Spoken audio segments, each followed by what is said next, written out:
নমস্কার বন্ধুরা, অনুরাধা রান্নাঘরে সবাইকে স্বাগত। আমার আজকের রেসিপি কাতলা কালিয়া বা কাতলা মাছের কালিয়া।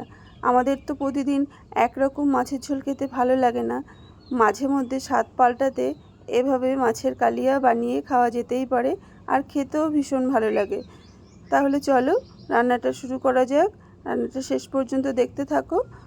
আর আমার চ্যানেলে নতুন বন্ধু হয়ে থাকলে অবশ্যই চ্যানেলটি সাবস্ক্রাইব করে নেওয়ার অনুরোধ রইল। আমি কাতলা মাছের কালিয়াটা খুবই সহজ আর সাধারণভাবেই করব। যারা নতুন তারা কিন্তু আমার রান্নাটা দেখলে অবশ্যই রান্না করতে পারবে সহজেই। আমি প্রথমে কাতলা মাছের কালিয়ার জন্য 4 পিস মাছ নিয়েছি। এই মাছটাকে প্রথমে আমি হাফ চামচ লবণ আর হাফ চামচ হলুদ দিয়ে দিলাম, আর 1 চামচ সর্ষের তেল দিয়ে ভালোভাবে ম্যারিনেট করে 10 মিনিটের জন্য রেখে দেব। যে কোনো বড় মাছে একটু সর্ষের তেল মাখিয়ে নিলেই ভালো হয়। আর এদিকে আমি কাতলা মাছের কালিয়ার জন্য মশলা তৈরি করে নেব। তার জন্য 1 ইঞ্চি মতো আদা, 4টে কাঁচা লঙ্কা আর 8 কোয়া রসুন আর একটা টমেটো আর একটা পেঁয়াজ দিয়ে পেস্ট করে নেব। সামান্য আমি জল দিয়ে দিচ্ছি। আমার রান্নাটা কিন্তু কাঁচা লঙ্কার ঝালের উপরই হবে।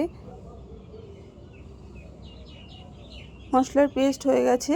এদিকে আমি গ্যাসে কড়াই বসিয়ে দিয়েছি। কড়াই গরম হয়ে এলে মাছ ভাজার জন্য পরিমাণ মতো সর্ষের তেল দিয়ে দিলাম।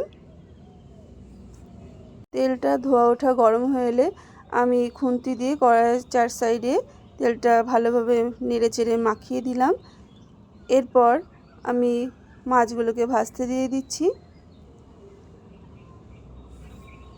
মাছগুলোকে আমি কড়া করেই ভেজে নেব।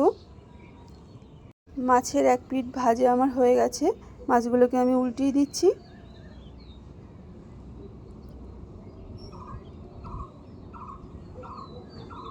দু এক মিনিট পর মাছের অপর পিঠও ভাজা হয়ে গেছে। মাছগুলোকে আমি তুলে নিচ্ছি।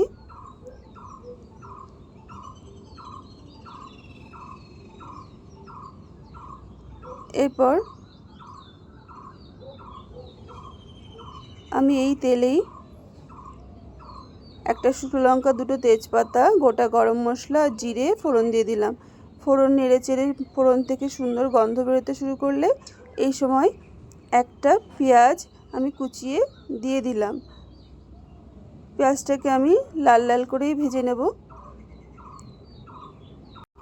পেঁয়াজটা আমার লাল লাল করে ভাজা হয়ে এসছে। এই সময় আমি ওই যে আদা, রসুন, কাঁচা লঙ্কা, পেঁয়াজ, টমেটো পেস্ট করেছিলাম সেটিকে দিয়ে দিলাম। এবার এটাকে 2-1 মিনিট নেড়ে চেড়ে জল থাকতেই আমি গুঁড়ো মশলাগুলোকে দিয়ে দেবো। প্রথমে 1 চামচ জিরে গুঁড়ো দিলাম, তারপর 1 চামচ ধনে গুঁড়ো আর 1 চামচ কাশ্মীরি লঙ্কার গুঁড়ো দিলাম, যেহেতু কালিয়া একটু লাল লাল হবে। আর স্বাদ মতো লবণ দিলাম, আর এই হলুদও দিলাম পরিমাণ মতো। আর টেস্টের ব্যালেন্সের জন্য আমি হাফ চামচ চিনি দিয়ে দিলাম। এই সময় আমি গ্যাসের ফ্লেম লো টু মিডিয়ামে করে দিয়ে আস্তে আস্তে মশলাটাকে কষিয়ে নেব। মশলাটা এদিকে কষানো হতে থাকুক, ততক্ষণে আমি 2 টেবিল চামচ টক দই আর 10-12টা ভাঙা কাজু দিয়ে একটা পেস্ট করে নেব। তো কাজু টক দইয়ের পেস্ট হয়ে গেছে।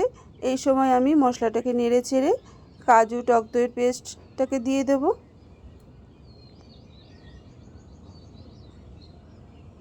কাজু টক দইয়ের পেস্ট দিয়ে আমি তাড়াতাড়ি করেই নেড়ে দেবো, নাড়তেই থাকবো। নাড়তে নাড়তে ওপরে তেল ছেড়ে এলে তখন আমি ঝোলের পরিমাণে জল দিয়ে দেব। তো দেখেই বুঝতে পারছো কাজু, টক দই, মশলা সব কিছু আমার একসাথে মিশে গিয়ে ওপরে তেল ছাড়তে শুরু করেছে। এই সময় আমি উষ্ণ গরম জল দিয়ে দিলাম ঝোলের পরিমাণে, যেহেতু কালিয়া বেশি ঝোলের প্রয়োজন নেই আমার। এরপর আমি ঝোলটাকে ভালোভাবে ফুটতে দেব। আর আমি এখানে সামান্য পরিমাণে লবণ দিয়ে দিলাম। আগেও লবণ দিয়েছি, সেই হিসাব করেই দিলাম। তোমরা তোমাদের হিসাবেই সবসময় লবণটা টেস্টে ব্যালেন্স করেই দেবে। এরপর আমি ঝোল ভালোভাবে ফুটে এলে মাছগুলোকে দিয়ে দিলাম।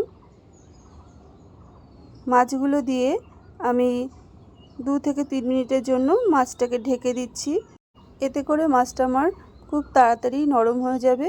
2 থেকে 3 মিনিট পর ঢাকাটা খুলে আমি মাছটাকে নেড়ে চেড়ে দিচ্ছি, মাছের ঝোলটাকে। মাছটাও নরম হয়ে এসছে আর ঝোলটাও ঘন হয়ে এসছে। এই সময় আমি হাফ চামচ গরম মশলার গুঁড়ো দিয়ে দিলাম আর 1 চামচ ঘি দিয়ে দিলাম। এরপর আমি এই ঘি গরম মশলা ঝোলের সাথে ভালোভাবে মিশিয়ে 2-1 মিনিট ফুটিয়ে নেব, তাহলেই আমার রেডি কাতলা মাছের কালিয়া। আর তোমরা দেখেই বুঝতে পারছো ঝোলটা আমার হয়ে এসছে আর মাছগুলোও নরম হয়ে গেছে। আর দেখতেও কতটা সুন্দর হয়েছে, খেতেও ততটা সুন্দর হয়। এই সময় আমি গ্যাসের ফ্লেম বন্ধ করে দেব, দিয়ে গরম গরম পরিবেশন করব। আর অবশ্যই তোমরাও এভাবে বানিয়ে খাবে। আমার আজকের রেসিপিটা তোমাদের কেমন লাগলো অবশ্যই একটি লাইক বা কমেন্ট করে জানিও। আর আমার রেসিপিটার সাথে শেষ পর্যন্ত থাকার জন্য অনেক অনেক ধন্যবাদ। দেখা হবে নতুন কোনো একটি রেসিপির সাথে। ততক্ষণের জন্য সবাই ভালো ও সুস্থ থাকবে। ধন্যবাদ।